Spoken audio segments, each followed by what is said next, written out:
이번 시간에는 베드로전서와 베드로후서를 같이 살펴보도록 하겠습니다.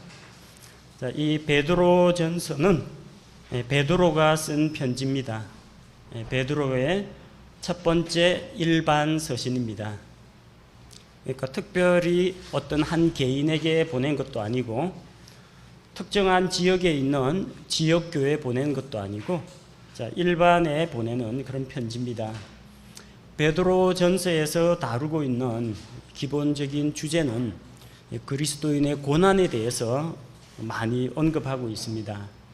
이 세상에서 나그네로서 순례자로서 살아가는 그리스도인의 삶에 있어서 우리가 통과해야 하는 그 인생 여정 가운데에서 성도들이 겪어야 할 그 고난에 대해서 다루고 있습니다.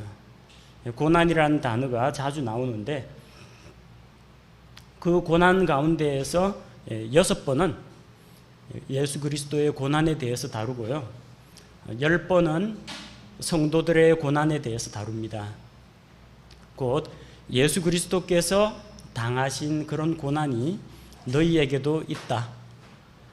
예수님께서 죄 없이 고난을 당하신 것처럼 그리스도인들도 이 세상에서 예수 그리스도의 믿음으로 말미암아 하나님의 뜻을 따라 경건하게 살고자 하다가 고난과 핍박을 받는 경우가 있다는 것을 보여주고, 우리가 그런 고난을 이기고 마침내 연단을 받고 영적으로 성장해 나가야 한다, 그런 내용을 다루고 있습니다.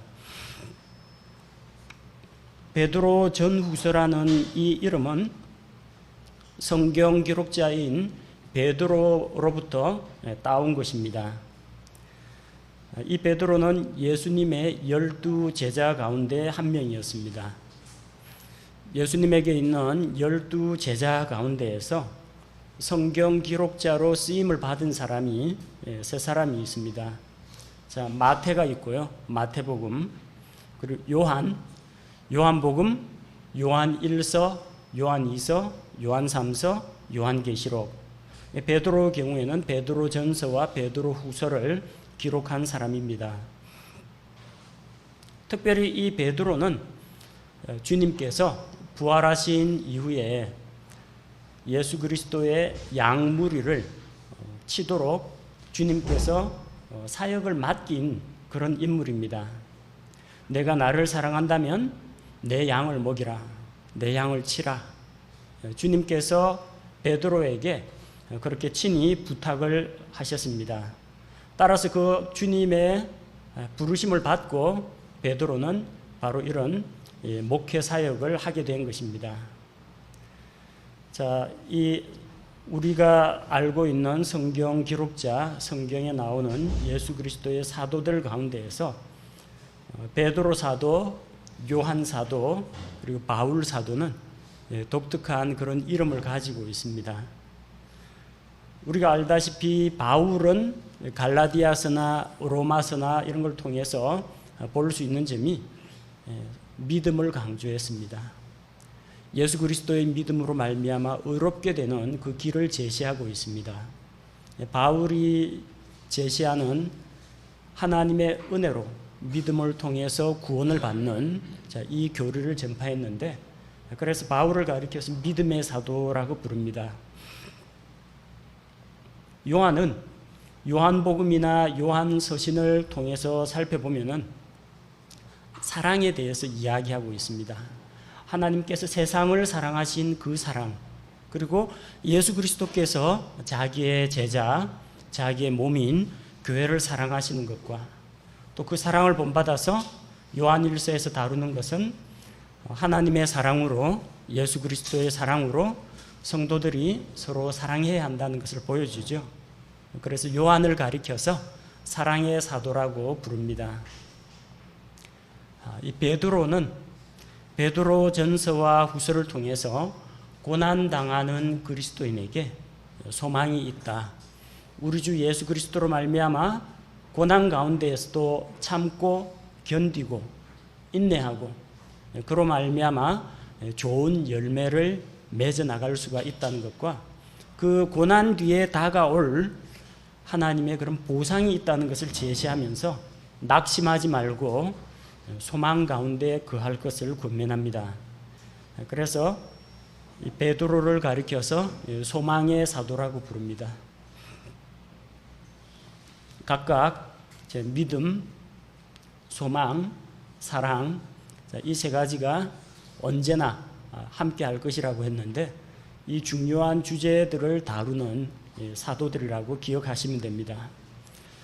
베드로 전서가 기록된 시기가 대략 약 AD 65년경에 기록된 것으로 추정되고 있습니다. 기록한 목적은 그리스도인들이 그들에게 닥친 고난 앞에서 고난을 받아들이고 또 참고 인내함으로 말미암아 연단을 받고 나아가 고난 가운데서도 소망을 품도록 하기 위해서 이 편지를 기록했습니다. 편지의 수신인은 누구냐? 베드로전서 1장 1절에 나오죠. 예수 그리스도의 사도 베드로는 본도와 갈라디아와 갑바도기아와 아시아와 비두니아에 두루 흩어진 나그네들, 이 지역에 흩어져 있는 나그네 된 성도들을 대상으로 기록이 되었습니다.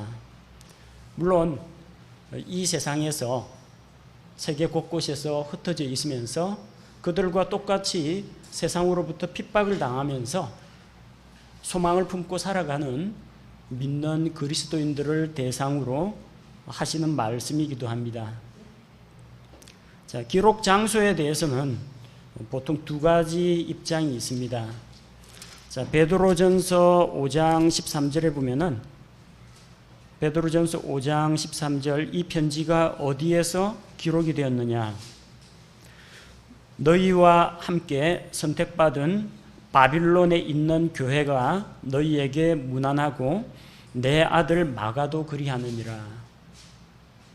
이 편지를 보내면서 여기에 있는 이 지역에 있는 바빌론에 있는 교회가 이 수신인들 본도와 갑바도기아와 비두니아와 아시아에 있는 그런 그리스도인들에게 문안한다라고 했으니까, 이 편지가 기록되어 있는 곳은 이 교회가 지금 있는 바빌론 지역에 있는 그 교회, 그 지역에서 베드로가 편지를 기록했다는 것을 알 수 있습니다. 자, 근데 이 바빌론이 뭐냐는 겁니다. 두 가지 견해가 있는데, 하나는 글자 그대로 고대 바빌론 지역으로 보는 그런 견해가 있습니다. 또 하나는 이 고대 바빌론이 아니라 로마를 이야기하는데, 베드로가 로마에서 기록했는데 로마를 직접 언급하는 것이 그 당시에는 금기시되어 있었습니다.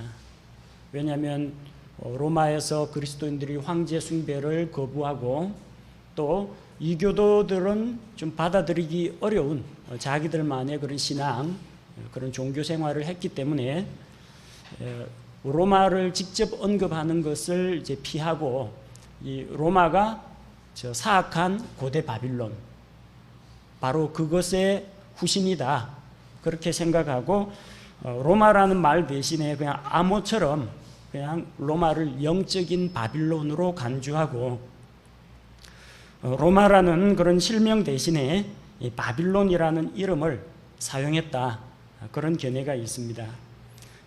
바빌론이 진짜 소아시아 지역 있죠.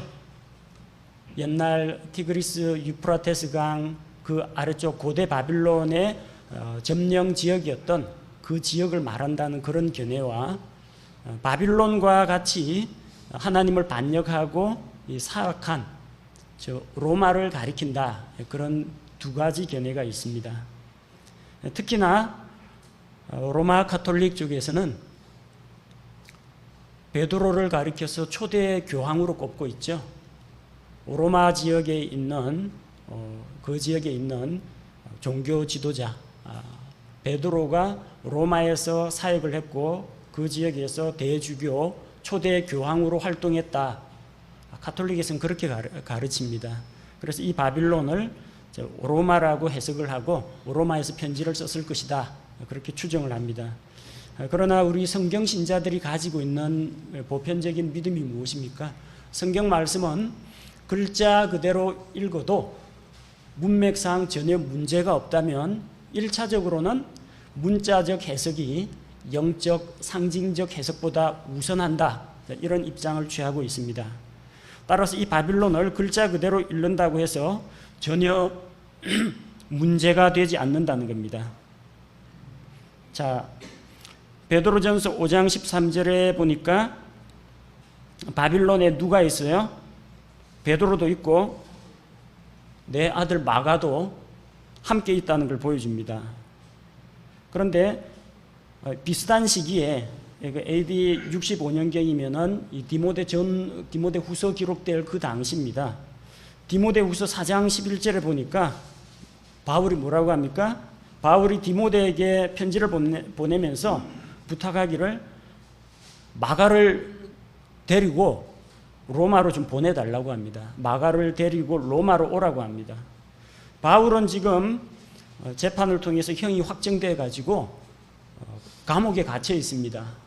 감옥에 갇힌 상태에서 마가를 로마로 데리고 오라고 부탁을 합니다.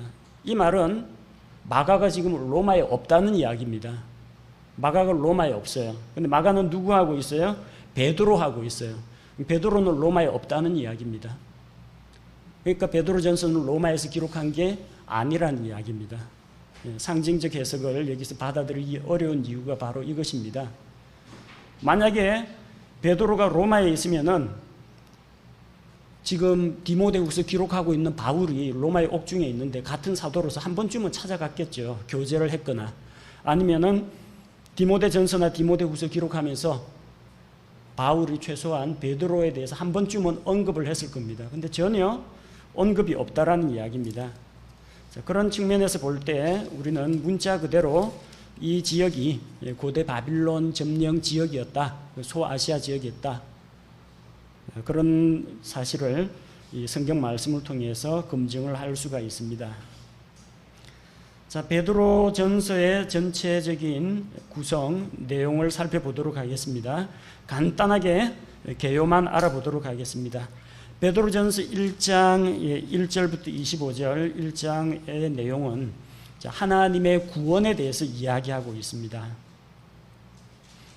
너희가 구원을 받은 것은 하나님의 권능으로 하나님의 미리 하심과 성령님의 거룩히 구별하심 그리고 예수 그리스도의 핏부림, 이것을 통해서 하나님의 은혜로 구원을 받았다는 사실을 먼저 이야기하고 있습니다. 그리고 우리의 구원에 대해서 이야기하면서 1장 3절에서 12절 말씀을 보면 하나님께서 우리를 구원하셨는데 죄로부터 구원하셨죠. 그래서 왜 구원하셨습니까? 하나님의 풍성한 긍휼을 따라서 우리로 하여금 우리가 다시 태어나서 산 소망을 가지고 저기 하늘에 있는 상속 유업을 받게 하기 위해서 우리를 구원하셨다는 겁니다. 단순히 죽어가는 사람 건져서 새 생명을 얻는 거기에 그치지 않고 이 세상에서 환난을 통해서 연단받고 성화되고 성장하고 나아가서 쓰임받고 상급받고 이런 목표로 우리를 구원하셨다는 겁니다. 이 구원의 문제 5절에 보니까 너희는 마지막 때에 드러내려고 예비된 구원에 이르도록 믿음을 통해 하나님의 권능으로 보호받고 있느니라. 자, 여기는 5절에 보니까 예비된 구원에 이르도록이라고 되어 있죠. 이 사람들이 구원을 안 받았느냐? 이미 구원 받았습니다. 이 구원은 마지막 때에 드러내기 위해서 예비된 구원입니다. 우리가 뭘 구원받았는지 생각해 보십시오. 예수 그리스도를 구세주로 믿고 받아들이는 그 순간에 우리가 어떤 구원을 받았습니까? 9절에 나오죠. 이는 너희가 너희 믿음의 결말 곧 너희 혼의 구원을 받았기 때문이라. 사람이 죽으면 영은 하나님께로 돌아가고 몸은 땅에 묻히고 혼은 구원받은 혼은 낙원으로 구원받지 못한 혼은 지옥으로 들어갑니다. 혼의 구원이 무엇입니까? 죽어서 지옥에 안 가는 그 구원을 이야기하는 겁니다. 그리고 믿고 하나님의 자녀로 다시 태어나게 되죠. 영적으로 교제 관계가 끊어져 있던 우리의 영이 요한복음 3장 5절 말씀처럼 사람이 물에서 나고 성령에게서 나야만 하나님의 왕국에 들어간다고 했습니다. 영적으로 다시 태어나야 한다는 겁니다. 믿는 바로 그 순간에 우리 혼의 구원을 받을 뿐만 아니라 우리의 영이 다시 태어나게 됩니다. 근데 한 가지가 남았죠. 우리 몸은 어떻게 되느냐. 몸은 아직까지도 완전한 구속을 받지 못했습니다. 아직도 병들고 다치고 썩고 쇠하고 늙고 죽어가는 그런 몸을 가지고 있습니다. 이 몸은 언제 구속을 받습니까? 예수 그리스도 다시 오실 때 죽은 성도들은 부활을 통해서, 살아서 예수 그리스도를 만난 성도들은 거룩하고 영광스러운 몸으로 변화됨으로 말미암아 몸의 구속을 받습니다. 따라서 여기에서 이야기하는 마지막 때에 드러내려고 예비된 구원이라는 것은 우리의 몸까지 온전히 구속되고, 그리고 이제 우리가 그분과 함께 영광에 이르게 되는 그것을 이야기합니다. 자, 그리고 이어지는 내용이 우리의 그 구원에 대한 이야기가 나오는데, 이 혼의 구원에 대해서는 10절에 대언자들이 부지런히 조사하고 탐구했다고 했습니다. 그래서 자기들 안에 계신 그리스도의 영께서, 성령께서 그리스도의 고난과 그 뒤에 있을 영광을 미리 증언해 주실 때에 그 영께서 무엇을 혹은 어느 때를 표적으로 보여주셨는지 탐구하였느니라. 그들이 자기들을 위해 그것들을 수행하지 아니하고 우리를 위해 수행하였음이 그들에게 계시되었는데, 그것들은 곧 복음을 선포한 자들이 하늘에서 보내신 성령님과 더불어 이제 너희에게 전한 것이요 천사들도 살펴보기를 갈망하는 것이라고 했습니다. 구약시대의 대언자들도 부지런히 자기들에게 주어진 대언의 말씀을 탐구했다라는 겁니다. 그건 무슨 말입니까? 구약 성경에도 예수 그리스도의 십자가의 죽음과 그분의 부활에 대해서, 또 다시 오심과 영원한 왕국에 대해서 기록이 되어 있습니다. 그런데 이 대언자들은 우리와 같이 신구약 성경을 다 가진 것이 아니었습니다. 그들은 자기들 시대에 하나님께서 주신 그 계시의 말씀을 붙잡았습니다. 따라서 그들은 예수 그리스도의 초림, 그리고 교회 시대가 있고 예수 그리스도의 재림이 있는 그 단계를 알지를 못했다는 거죠. 구약 성경에 예수 그리스도의 십자가, 죽음, 부활, 초림에 대한 이야기, 탄생에 대한 이야기, 예수 그리스도의 재림과 천년왕국, 영원한 왕국에 대한 이야기는 나옵니다만 구약 성경에 교회 이야기는 안 나옵니다. 그러니까 가운데가 뻥 뚫려버리는 거예요. 교회 이야기가 빠지고 예수 그리스도의 초림하고 재림을 놓고 보니까 대언자들이 헷갈리는 거예요. 이사야 11장에서는 사자들이 어린 양과 뛰놀고 해서 천년왕국 이야기하다가 53장 가면 고난받고 마침내 죽임당하는 메시아, 고난받는 종에 대해서 이야기하다가 이사야 60장, 61장 가면 또 영광스러운 주님의 다시 오심에 대해서 이야기하고 있어요. 그래서 구약시대의 대언자들은 예수 그리스도의 초림과 재림을 잘 구별하지 못했습니다. 한 예로 스가랴 9장 9절에 보면은 예수 그리스도께서 예루살렘 입성하실 때 뭐 타고 입성하셨어요? 나귀 타고 오셨죠? 자, 스가랴 9장 9절에 보니까 오 시온에 따라 크게 기뻐할지어다. 오 예루살렘에 따라 크게 외칠지어다. 보라 내 왕이 내게 임하시느니라. 그분은 의로우시고 구원을 소유하시며 겸손하사 나귀를 타시되 나귀 새끼 곧 어린 수나귀를 타시느니라. 예수 그리스도의 지상 사역 가운데에서 마지막 고난 주간에 예루살렘에 나귀 타고 들어오실 것이 대언되어 있습니다. 자, 그리고 10절을 볼까요? 10절에 내가 에브라임에서 병거를 끊고 예루살렘에서 말을 끊으며 전쟁하는 활도 끊으리니 그가 이교도들에게 화평을 말할 것이요 그의 통치는 바다에서 바다까지 이르고 그 강에서 땅끝까지 이르리라. 예수님 나귀 타고 예루살렘에 입성하신 그 다음에 전쟁이 끝나고요, 이교도들을 받아들이고요. 유대인 말고 이교도들을 그분이 받아들이고 예수님께서 바다 여기에서 바다 저기까지 땅끝까지 다스린다고 했어요. 진짜 그렇게 됐어요.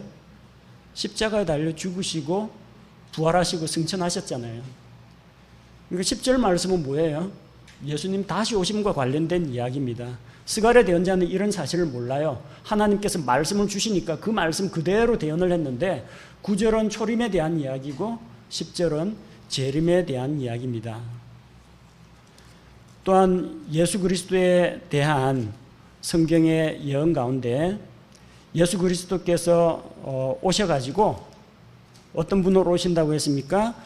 한 처녀의 몸에서 나신다고 그랬죠. 자, 오신 그분께서 지극히 높은 권세를 가지고 다스리신다는 이야기가 이사야 9장 6절에 기록이 되어 있습니다. 이는 한 아이가 우리에게 태어났고 한 아들을 우리에게 주셨는데 그의 어깨에는 정권이 놓이고 그의 이름은 놀라우시니 좋은 자, 강하신 하나님, 영존하는 아버지, 평화의 통치자라 할 것이기 때문이라. 예수님 처녀의 몸에서 탄생할 거 이야기했죠. 초림의 사건입니다. 근데 그 다음에 이어지는 7절은 뭘 말합니까? 그의 정권과 화평의 번창함이 끝이 없으며 그가 다윗의 왕좌와 그의 왕국 위에 군림하여 그것을 정비하고 이제로부터 영원토록 판단의 공의와 정의로 그것을 굳게 세우리라. 만군의 주의 열심히 이것을 이루리라. 자, 그 예수님께서 아기로 오신 다음에 어떻게 하셨어요? 다윗의 왕좌에 올라가지고 공평과 정의로 온 세상 다스리셨어요? 아닙니다. 고난당하시고 죽으셨습니다. 부활하고 승천하셨습니다. 따라서 6절은 예수님 탄생, 초림에 대한 이야기인데 7절은 다시 오셔서 천년왕국에서 그분께서 하실 일을 언급하고 있는 겁니다. 그러니까 초림하고 재림이 구분 안 돼 있어요. 그 가운데 뭐가 있어요?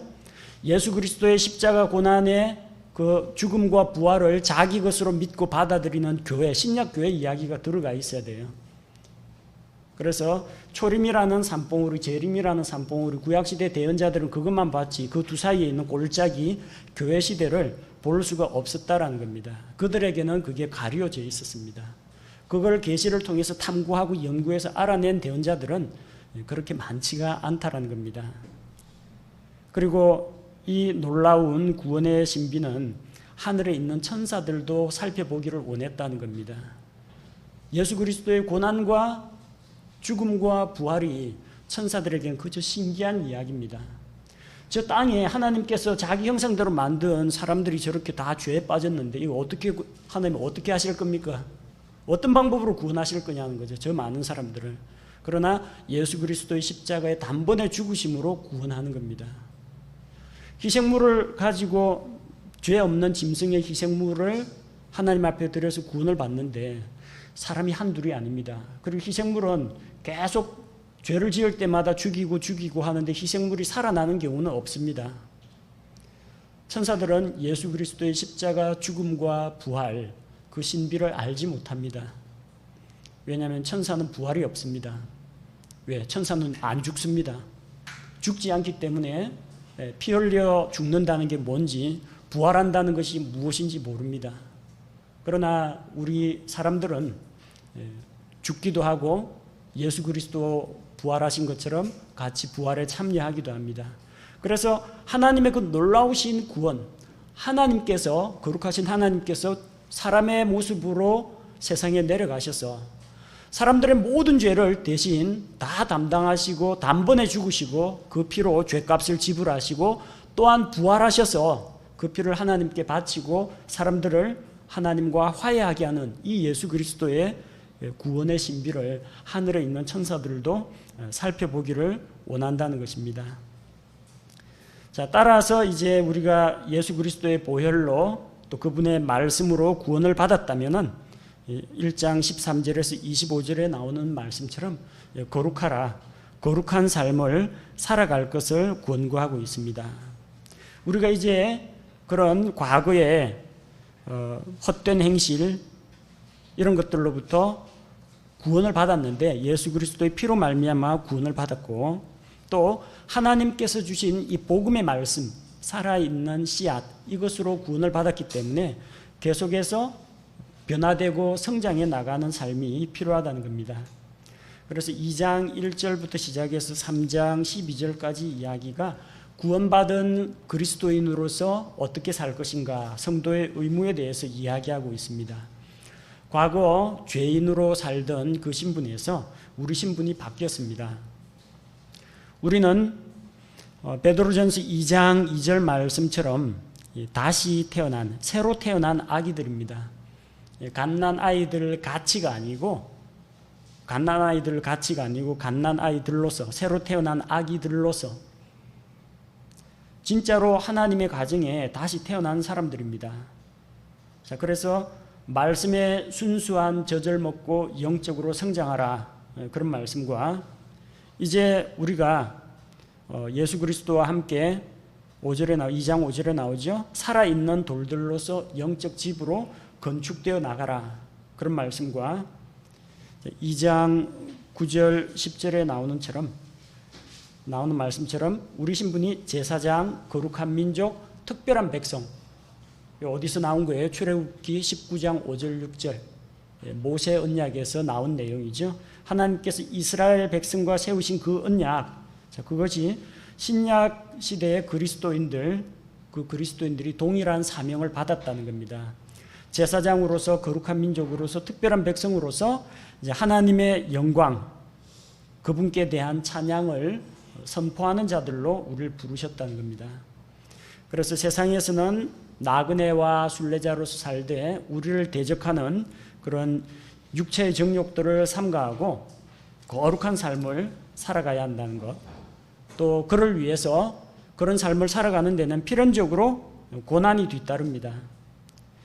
2장 21절에서 25절에 예수 그리스도께서 우리를 위해 고난을 받으시고 죄 없이 고난을 당하셨는데, 그것은 바로 우리를 구원하실 뿐만 아니라 또한 우리에게 고난받는 자로서 본을 보이셨다는 겁니다. 그리스도의 고난의 발자취를 우리가 따라가야 한다는 것을 보여주고, 또 3장 1절부터 7절까지 내용은 이 가정 내에서 남편과 아내의 관계에 대해서 이야기합니다. 남편들은 아내를 존중하고 사랑하고, 또 아내 역시 사라가 아브라함을 주라고 부르고 순종한 것처럼 아내들은 남편에게 순종하는 이런 가정 내의 질서가 바로 세워져야 한다는 겁니다. 그리고 이어지는 3장 8절부터 12절까지 내용이 형제를 사랑하고 사람들에게 선을 베푸는 그런 삶에 대해서 소개하고 있습니다. 그리고 3장 13절부터 4장 19절까지 역시 이것도 고난에 대해서 다루고 있습니다. 죄가 있어 매를 맞고 참고 하면은 당연히 자기 죄에 대한 보응을 받는 건데, 잘못이 없는데도 선을 행하고 고난을 받고 참으면 그건 하나님 앞에서 아름다운 일이라는 겁니다. 3장 18절에서 22절에 나오는 것처럼 예수 그리스도께서도 죄들로 인해서 한 번 고난을 받고 의로운 자로서 불의한 자를 대신하셨습니다. 마찬가지로 이 예수 그리스도의 고난을 우리가 기억하고 그리스도를 본받는 것이 필요합니다. 4장 1절에서 11절 말씀과 같이 우리들 역시 고난을 당하며 이제 더 이상 육체의 정욕 가운데 살지 않고 하나님의 뜻 가운데에서 살아갈 것, 그리고 그런 고난을 통해서 오히려 하나님께 영광을 돌리라고 합니다. 12절에서 19절과 같이 우리가 그리스도인으로서 고난을 받으면 부끄러워하지 말고 도리어 이 일로 인해서 하나님께 영광을 돌리라고 했습니다. 5장은 편지를 마무리하면서 권면을 하는 말씀입니다. 첫 번째로는 장로들에게 권면합니다. 5장 1절에서 4절에 나오는 것처럼 하나님의 양무리를 맡아서 다스리고 먹이고 돌아보되 억지로 하지 말고 또 어떤 이익을 얻으려고 하지 말고 준비된 마음으로, 자원하는 마음으로 양무리를 섬기고, 군림하려고 하기보다는 섬기고 베풀고 또한 그들에게 본이 되는 삶을 살아갈 것을 권면하고 있습니다. 마찬가지로 5절에서 11절은 이 젊은이들을 대상으로 권면합니다. 장로에게 복종하라. 이 장로는 목회자를 이야기합니다. 겸손하고 복종하고 또한 영적인 전쟁이 우리에게 있다는 걸 보여주죠. 8절에서 정신을 차리라, 깨어있으라. 너희 대적 마귀가 울부짖는 사자같이 두루다니며 삼킬 자를 찾나니. 그래서 믿음에 굳게 서서 마귀를 대적하고 영적 전쟁에 참여하라는 말씀입니다. 12절에서 14절은 편지를 마무리 지으면서 성도들에게 작별 인사와 문안 인사를 하는 것으로 끝맺고 있습니다. 자, 그리고 베드로가 보낸 두 번째 편지가 베드로후서입니다. 베드로전서와 어떤 연결되는 그런 내용은 찾아보기가 좀 어렵습니다. 서로 겹치는 부분도 일부 있습니다만 베드로후서에서 주로 이야기하고 있는 것은 마지막 날들에 대한 이야기입니다. 베드로전서에서는 너희가 어떻게 구원을 받았는지 기억하라. 그리고 고난을 당하더라도 참고 견디며 거룩한 삶을 살라, 이 이야기를 하다가 베드로후서에 와서는 고린도 전후서처럼 이어지는 내용이 아니고요, 전혀 딴 이야기입니다. 종말론 다루고 있습니다. 책의 주제는 마지막 날들에 대한 경고와 권면의 말씀입니다. 수신자는 역시 똑같습니다. 동일한 대상에게 보내는 편지입니다. 기록 시기는 약 AD 66년경으로 추정되고 있고요. 기록한 목적은 성도들이 은혜와 예수 그리스도를 아는 지식 가운데 자라가고 재림에 대한 소망을 갖도록 격려하는 내용입니다. 베드로전서는 고난 가운데에서 낙심하지 말고 소망을 가져라, 이런 이야기라면 베드로후서는 이 마지막 날들이 다가올 텐데 예수 그리스도께서 다시 오시는 그 복되고 영광스러운 날에 대한 소망을 가지라는 겁니다. 이 베드로후서는 이미 신약교회 시대에 성경 신자들에 의해서 하나님의 말씀으로 받아들여졌습니다. 그런데 이 종교회의에서는 이걸 과연 정경으로 받아들일 것인지 말 것인지에 대해서 논란이 있었다는 겁니다. 왜냐하면 베드로전서와 베드로후서를 읽어보면요, 문체가 다릅니다. 앞쪽에서 이야기하는 고난에 대해서 부드럽게 이제 권면하고 세워주는 이런 내용이 아니라 베드로후서에서는 정말 무시무시한 일들에 대해서 경고하고 권면하고 책망하고 도전하는 내용으로 되어 있습니다. 문체 자체가 다르고 두 서신에서 사용되는 단어가 상당히 많이 차이가 납니다. 그래서 이게 과연 동일한 베드로가 보낸 편지가 맞느냐, 아니면 또 다른 사람이 쓴 편지냐, 이게 베드로 이름을 누가 도용해가지고 만든 가짜가 아닌가 하는 그런 의심을 한 적도 있었습니다. 그러나 이것은 본질적인 문제가 아닙니다. 왜냐하면 제가 글을 쓰는데 성경을 연구하고 분석해서 쓰는 글하고요, 제가 집에서 일기 쓸 때 쓰는 글하고요, 문체가 같을 수가 없습니다. 다루는 주제가 무엇이냐에 따라서 문체가 달라집니다. 사용하는 단어도 마찬가지죠. 어디 여행 다니면서 경치 구경하고 맛있는 거 먹고 이때 사용되는 단어가 다를 테고, 교리적인 내용을 강론하느라고 하는 학술적인 용어나 전문 용어가 나오는 그런 것들하고 당연히 단어나 문체가 달라질 수밖에 없습니다. 그래서 베드로전서하고 베드로후서가 왜 다르냐? 기록자가 다른 게 아니라 다루는 주제가 다르기 때문에. 그리고 여기에서 서로 다른 주제를 다루다 보니까 사용되는 어휘가 달라질 수밖에 없다는 겁니다. 어떤 이는 그래서 베드로후서가 이게 누가 베드로가 아닌 다른 사람이 썼을 것이다, 그렇게 주장을 합니다만, 우리는 베드로후서 본문 안에 있는 말씀을 통해서 이게 베드로의 글이라는 것을 알 수가 있습니다. 첫 번째, 베드로후서 1장 1절에서 예수 그리스도의 종이며 사도인 시몬 베드로는, 자, 시몬 베드로, 예수님의 사도 가운데에서 시몬 베드로라는 이름을 쓰는 사람이 몇 사람 있습니까? 한 사람밖에 없어요. 그 베드로가 그 베드로입니다. 게바, 베드로, 시몬, 바로 그 사람입니다. 기록자는 자기가 사도들 가운데 한 사람이라는 것을 분명히 밝히고 있습니다. 베드로후서 3장 2절에도 너희가 전에 기록한 대언자들이 전한 말씀들과 주, 곧 구원자의 사도인 우리에게서 받은 명령을 명심하게 하려 함이라. 자기가 사도라는 것을 분명히 밝히고 있습니다. 그 다음에 베드로후서 1장 16절에서 18절, 자, 어떤 내용입니까? 우리가 주님의 그 거룩하신 영광을 친히 보았다고 했습니다. 17절에 보니까 뛰어난 영광으로부터 이러한 음성이 그분께 나서 이르기를 이 사람은 내 사랑하는 아들이라 내가 그를 매우 기뻐하노라. 18절에 이게 어디서 일어난 사건입니까? 하늘로부터 나온 이 음성은 우리가 그분과 함께 거룩한 산에 있을 때에 들은 것이니라. 마태복음 16장에서 가이사랴 빌립보의 고백, 주는 그리스도시요 살아계신 하나님의 아들이십니다. 그 고백을 하고 나서 주님께서 자신의 죽음과 부활에 대해서 말씀을 하시고 그 하나님 왕국의 영광을 죽기 전에 볼 자들이 너희 가운데 있다라는 말씀을 하시고 베드로, 요한, 야고보 세 제자를 데리고 변화산에 오르셨습니다. 밑에서는 이 악한 영에게 사로잡힌 그 아이를 고치지 못해가지고 제자들이 씨름하고 있는 동안 위쪽에서는 주님과 베드로, 요한, 야고보가 그 왕국의 영광, 예수 그리스도께서 다시 오실 때 그 영광을 체험을 했습니다.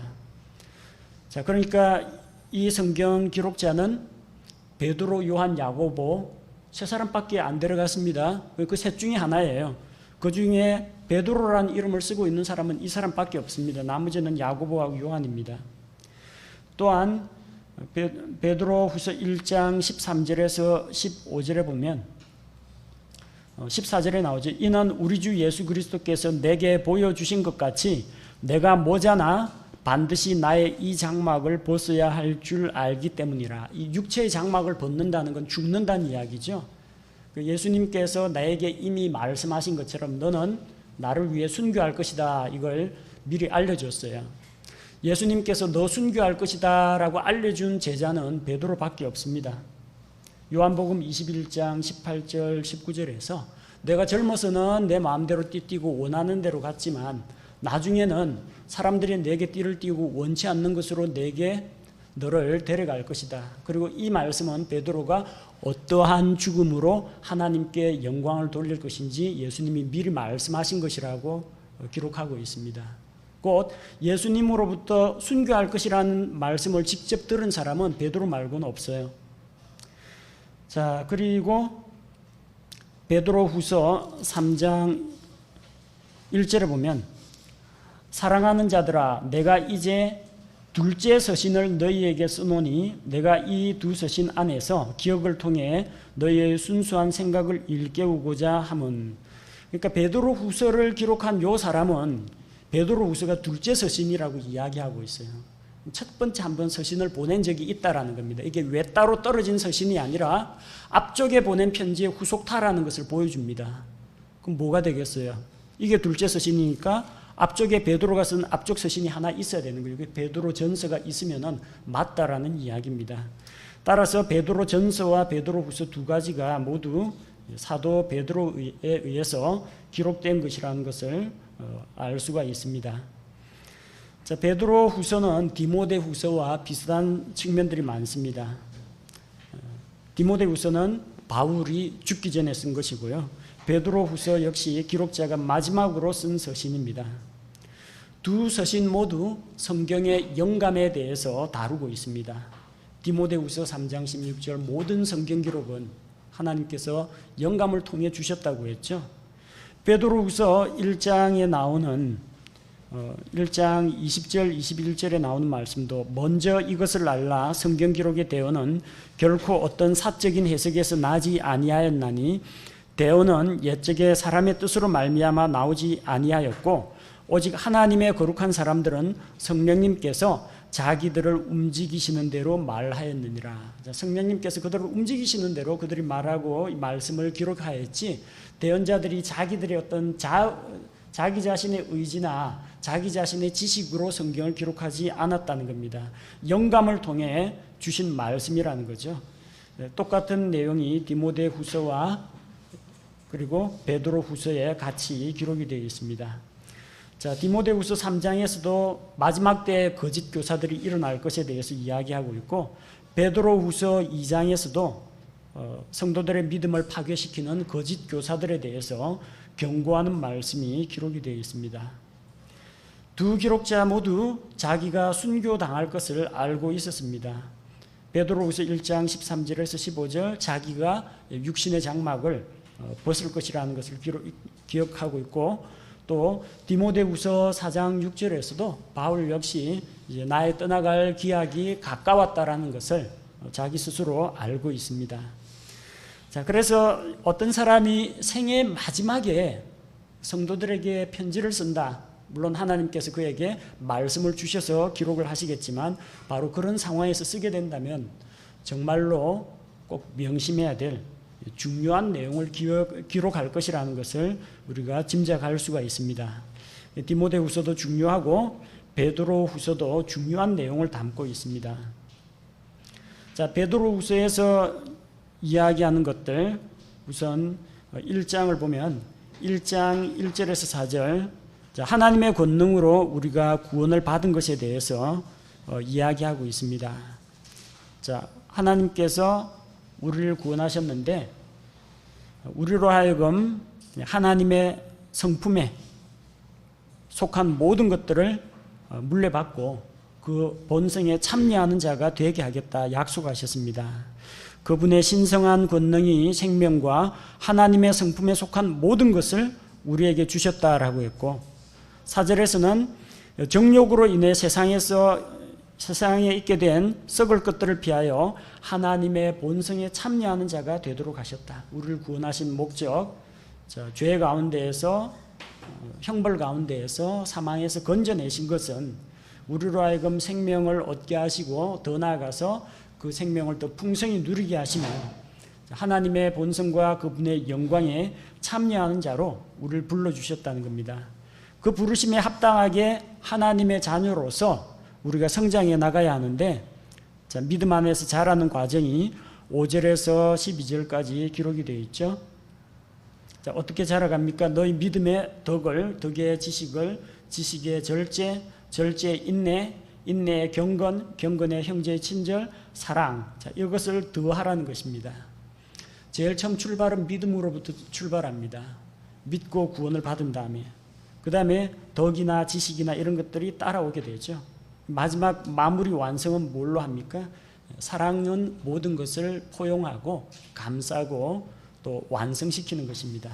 이런 것들이 갖춰져 있어서 우리가 그런 하나님의 부르심과 또 그분의 택하심에 견고히 설 수 있도록 하는 것입니다.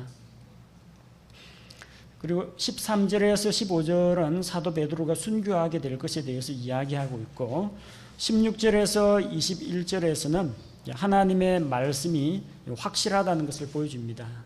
그들은 변화산에 올라서 이 하늘로부터 들려오는 음성을 들었습니다.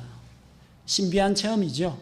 눈으로 예수 그리스도의 영광을 친히 보았습니다. 그런데 자기들이 눈으로 보고 귀로 들은 요거보다 더 확실하고 분명한 것이 있다는 겁니다. 그게 무엇이냐면은 하늘로부터 나온 음성보다 더 확실한 것은 19절에서 우리에게는 더 확실한 대언의 말씀이 있으니, 눈으로 보고 귀로 듣는 것보다 확실한 것은 대언의 말씀이 확실한데, 그 대언이 어디에서 오느냐는 겁니다. 대언은 사람의 뜻으로 오는 게 아니고 성령님께서 대언자들을 움직이실 때 그 대언자들이 말한다는 겁니다. 또 그것을 하나님께서 주신 말씀을 기록하도록 하는 것입니다. 자, 여기 21절에 나오는 이제 moved by the Holy Ghost라고 움직이시는 대로 말하였다라고 하는데, 예, 이렇게 움직이는 대로 말하였다라는 그 표현이 사도행전에도 동일하게 나옵니다. 똑같은 원어 단어가 사용이 되는데, 사도 바울이 로마로 이제 압송되어 가는 그 과정에서 유라쿨론이라고 하는 큰 태풍을 만나죠. 폭풍을 만나죠. 그래서 나중에 이 배에 있는 무거운 짐들을 버리고 배는 부서져 나가고 하는 수 없이 어떻게 합니까? 바람에 밀려가는 대로, 물결에 떠밀려 가는 대로 내버려 두었다라고 했죠. 바람에 의해서, 물결에 의해서 밀려가는 대로, 그게 바로 여기 자기들을 움직이시는 대로, 그 단어하고 똑같은 단어입니다. 자, 안에 이 승객들을 태우고 죄수들을 태우고 나아가는 건 누가 가요? 바람이나 물결 타고 사람이 날아다니는 거 아닙니다. 배 타고 다닙니다. 근데 그 배는 누가 움직여요? 바람하고 물결이 움직입니다. 성경 기록은 하나님의 손가락이 나타나가지고 어디 벽에다가 이게 하나님의 말씀이라고 써주는 게 아닙니다. 누가 써요? 성경 기록자들이 씁니다. 근데 성경 기록자들은 어떻게 이걸 기록합니까? 성령님에 의해서 움직이시는 대로, 성령님께서 그들에게 말씀을 주시는 대로 하는 겁니다. 이거는 최면에 빠져가지고 이 성경 기록자가 필기 도구가 된 게 아닙니다. 최면 상태에서 너 이렇게 써라 해가지고 자기도 모르게 손이 움직여가지고 성경을 기록한 비인격적인 방법이 아니고 성경 기록자들의 인격과 지성과 환경과 성장 배경과 인간관계와 그의 관심 분야와 그의 독특한 문체 스타일을 다 사용하셔서 하나님께서 자신의 말씀을 그들로 하여금 기록하게 하신 겁니다. 그래서 각 기록자별로 개성이나 자기 나름대로의 스타일이 드러나긴 합니다만 결국 동일한 주제, 전체 주제가 통일이 되어 있고 서로 각 성경과 성경이 호응을 하면서 또 이게 유기적으로 하나로 연결되어 있다는 사실을 우리가 볼 수가 있습니다. 성령님께서 움직이시는 대로 말하였다라는 것은 하나님께서 영감을 통해서 자신의 말씀을 이 사도들, 대언자들, 성경 기록자들에게 주셨다는 것입니다. 자, 그리고 우리는 이런 확실한 말씀, 권위 있는 말씀에 근거해서 우리 믿음의 기초를 두는데, 그러나 2장 1절은 그러나로 시작합니다. 그런데 백성 가운데 거짓 대언자들, 거짓 교사들이 나타나서 이단 교리를 가지고 오고 또 사람들이 거기에 미혹이 되어 가지고 악한 길을 따라가고 진리에서 떠나고 탐욕으로 말미암아 거짓을 말하는 그런 자들이 나타난다는 겁니다. 자, 그렇게 하나님을 대적하는 그런 자들이 나타나는데요. 하나님을 대적한 자들의 구체적인 사례가 성경에 기록되어 있습니다. 베드로후서 2장 4절에 나오는 하나님께서 죄를 지은 천사들을 아끼지 아니하사 지옥에 던지시고 어둠의 사슬에 넘겨주어 심판 때까지 예비해 두셨으며, 자, 여기서 2장 4절에서 말하는 죄를 지은 천사들의 죄가 뭡니까? 천상에서 루시퍼의 반란? 그거는 하나님께서 셋째 하늘에서 쫓아내시는 걸로 그들을 벌하셨죠. 여기 보면 이 천사들은 그 죄를 짓고 나서 저 지옥 아래쪽으로 던져져서 어둠의 사슬하에 결박되어 있고 심판 때까지 거기 갇혀 있습니다. 그러면은 루시퍼의 부하 마귀들인 이 타락한 천사들이 다 묶여 있으면 오늘날 강신술, 마술쇼 뭐 이런 거 하는, 그리고 뭐 악령 들림이라든지 뭐 초자연적인 현상을 일으키는 이런 마귀들은 도대체 누구냐는 겁니다. 다 결박되어 있고 다 저기 어둠의 사슬에 결박되어 있으면 결박 안 되어 있습니다. 결박된 범죄한 천사가 있고 결박 안 당하고 두루 다니면서 이 사람들을 미혹하는 그런 두 부류의 천사들이 있습니다. 일단 마귀 루시퍼는 결박되지 않았습니다. 은사주의 집회 가면은 뭐 예수 그리스도 이름으로 너를 결박하노라 하는데 그 말 듣고 루시퍼가 결박당하지 않습니다. 루시퍼 결박된 건 딱 한 번 나와요. 언제요? 천년왕국 시작하기 전에 결박해가지고 저 바닥 없는 구덩이에 집어넣을 때 그때 결박에가 한 번 넣습니다. 지금은 결박 안 되어 있습니다. 마귀를 따라가지고 루시퍼 따라서 반역한 천사들 가운데 일부는 결박 당해 있고 일부는 결박 안 당해 있습니다. 요즘 세상에 떠돌아다니면서 사악한 짓을 하는 그런 마귀들이 있습니다. 그래서 뭐 조상 귀신 흉내를 내기도 하고 신비 현상을 가지고 이방 종교에서 사람들을 끌어모으고 미혹해 하기도 하는데, 갇혀 있는 천사는 누구냐면 루시퍼의 반역 그 이후에 또 어떤 일이 있었습니까? 하나님께 반역하는 일이 창세기 6장에서 자기의 본분을 지키지 아니하고 땅으로 내려와서 인간 여자들하고 결혼을 해서 거인 족속들을 탄생시킨 바로 그 죄, 하나님의 창조 질서를 어지럽히고 씨를 혼잡하게 만들고 이런 반역을 저지른 그 자들은 결박해가지고 어둠의 사슬 아래 그들을 내어버려 두시고 마지막 때까지 감금시켜 놓았다는 겁니다. 자, 그래서 하나님을 대적하는 그 대표적인 사례로 그 범죄한 천사들이 언급되었고, 그 다음에 2장 5절에 노아 시대에 믿지 않는 자들, 노아와 그의 식구들을 제외한 하나님의 말씀을 받아들이지 않는 자들, 그들이 나중에 비웃는 자들이죠. 노아가 선포하는 말씀을 비웃고 듣지 않는 자들. 그 다음에 2장 6절에서 9절에 보니까 이제 아브라함의 조카 롯, 소돔 고모라 도시를 뒤엎을 때 롯은 구출을 하셨는데 롯이 자기 사위들한테 이야기하니까 농담하는 줄로 여기고 장인의 말을 또 듣지 않죠. 소돔 고모라 이 사람들 타락하고 하나님께 범죄하고 하나님께 반역을 행했습니다. 그들이 하나님을 대적하는 자들이요. 또한 2장 15절에 나오는 것처럼 발람의 길을 따라가는 이 거짓 대언자들, 불의의 삭슬을 사랑하는 이 거짓 대언자들이 바로 그런 자들이요. 2장 1절에서 말한 거짓 교사들, 그리고 3장 3절에서 말하는 하나님의 말씀을 비웃는 자들, 이런 자들이 하나님을 대적하는 자들이고, 이런 자들에 대해서는 심판이 따를 것이라는 것을 밝히고 있습니다. 그리고 종말에 대해서 베드로후서 3장에서 언급을 하고 있는데 하나님의 심판에 대해서 이야기합니다. 자, 3장 5절에서 6절에 보면은 과거 세계에 대한 심판이 나옵니다. 자, 그들은 이 사실, 즉 하나님의 말씀으로 말미암아 하늘들이 옛적부터 있었고 또 땅이 물에서 나와 물 가운데 서 있는 것을 일부러 알려하지 아니하느니라.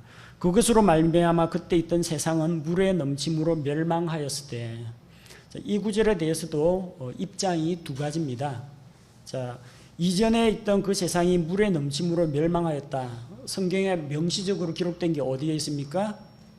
노아 홍수입니다. 분명한 기록으로 물로 멸망했다는 기록이 명시적으로 남아있는 것은 노아 홍수를 이야기합니다. 그리고 앞쪽의 내용하고 맞죠. 하나님께서 세상을 심판한다 하고 노아가 의를 선포했는데 그 당시 사람들이 노아를 비웃고 방주로 들어오라고 하는데도 들어가기를 거부했죠. 그 결과 하나님의 심판 가운데서 그들은 멸망했습니다. 그걸 가리켜서 이야기하는 것으로 보기도 하고요. 또 다른 견해는 6일 창조가 일어나기 이전에, 이거는 갭 티오리에서 이야기하는 겁니다. 재창조론 그쪽 입장에서는 6일 창조 이전에 또 한 번의 창조가 있었다라는 겁니다. 근데 그 창조 세계의 통치자로 루시퍼를 하나님이 세웠는데 루시퍼가 교만해서 하나님처럼 높아지려고 반역을 일으켰고, 그래서 하나님께서 자기가 처음에 만든 첫 세상을 물로 심판하셨다. 그래서 온 세상이 물에 잠기게 된 것이다. 창세기 1장 그 2절에 나오는 말씀처럼 그 세상이 물에 잠겨 있고 혼돈하고 공허한 그런 상태에 있었던 그런 이유가 루시퍼 대홍수, 그것으로 설명하는 견해가 있습니다. 물론 저와 우리 교회에서는 이 가운데에서 재창조론이라든지 갭 티오리를 받아들이지 않습니다. 그러나 성경 신자들 가운데에서도 그렇게 믿는 사람들이 있습니다. 그분들은 나름대로 그렇게 믿는 나름대로 근거를 가지고 있습니다. 그건 이제 싸우고 따질 문제는 아니고 각자가 성경을 읽고 그것을 믿고 받아들이는 개인의 믿음의 선택의 문제이기 때문에 누가 우리하고 좀 다른 믿음을 가지고 있다고 해서 뭐 이단으로 매도를 한다든지 뭐 그걸 가지고 시비를 걸거나 싸우거나 그런 것은 옳지 않습니다. 다만 여러분은 이 성경에 여기에 나오는 이전에 있던 세상이 물의 넘침으로 멸망하였다는 것이 루시퍼 대홍수로 보는 견해가 있고 노아 대홍수로 보는 그런 두 가지 견해가 있다. 이런 것들을 알고, 자, 어느 것이 그러면은 우리의 믿음과 또 성경 전체에 기록된 말씀과 일치하는지는 여러분이 성경을 공부하면서 해답을 찾아가시기 바랍니다. 그리고 또 한 가지가 더 나오죠. 지금 있는 이 현재 세계에 대한 심판이 있습니다. 3장 7절에서 12절, 지금 있는 하늘들과 땅은 주께서 같은 말씀으로 보관하여 간직하사 경건치 아니한 사람들의 심판과 멸망의 날에 불사르기 위해 예비해 두셨느니라. 그래서 하나님께서 노아 홍수 끝나고 나서 내가 다시는 물로 세상을 심판하지 않겠다고 하셨죠. 물 심판이 아니라 불로 심판을 당하는 그런 일이 있다라는 겁니다. 언젠가는 이 하늘과 땅도 불사르는 그런 일들이 있을 텐데, 그럼에도 불구하고 주께서는 심판을 당장 집행하지 아니하시고 오래 참고 기다리며 가능한 한 사람들이 멸망하지 않고 회개에 이르도록 기회를 주고 계신다는 겁니다. 그리고 그 이후에는 3장 12절 13절처럼 그날에 하늘들이 불이 붙어 해체되고 원소들도 뜨거운 열로 녹으려니와, 그럼에도 불구하고 우리는 그분의 약속에 따라 의가 거하는 새 하늘들과 새 땅을 기다리는도다. 하나님께서 새 하늘과 새 땅을 창조하시는데 마지막에 언제 그런 일이 일어납니까? 천년왕국은 현재의 지구에서 일어납니다. 현재의 지구에서 생태계가 변화가 되고 하늘에 있는 해, 달, 별에도 변화가 나타나게 되고 기후가 달라지고 그 다음에 사람이나 동물의 식생활 습관이 달라지고 다시 초식으로 돌아가죠. 정치, 경제, 종교, 문화 이 모든 것들이 변화가 됩니다. 그 천년간의 지상 천국 그 시기를 거친 다음에 어떤 일이 일어납니까? 천년왕국 끝나고 나서 마귀가 풀려나서 사람들을 미혹하고 또 하나님을 대적해서 마지막 반역을 일으키죠. 곡과 마곡 전쟁이 일어납니다. 그때 이 마귀에 속한 것들을 하나님께서 멸하시고 마귀를 붙잡아다가 이제는 바닥 없는 구덩이가 아니라 영원토록 꺼지지 않는 불호수 속에 던져 넣으십니다. 그리고 이 지구는 새하늘과 새 땅이 다가오기 전에 불로 정화가 됩니다. 하늘들이 불이 붙는다고 했고요. 원소들도 뜨거운 열로 녹는다고 했습니다. 원소들이라는 게 엘리먼츠라고 되어 있습니다. 당시 요 시대에 고대 그리스의 물리학에 의하면은 물체의 기본적인 속성을 갖고 있는 그 단위를 분자라고 했고요. 분자는 원소, 엘리먼트로 구성된다라고 생각을 했습니다. 근데 원소는 더 이상 쪼개지지 않는 최소 단위라고 했거든요. 그 당시까지는 그랬습니다. 그러나 오늘날 현대 물리학에서 원소는 쪼개집니다. 쪼개져가지고 뭐가 돼요? 양성자, 중성자, 그리고 전자 세 가지로, 요즘은 거기에다 미립자, 쿼크 이런 것까지 소립자, 미립자 단계까지 들어가요.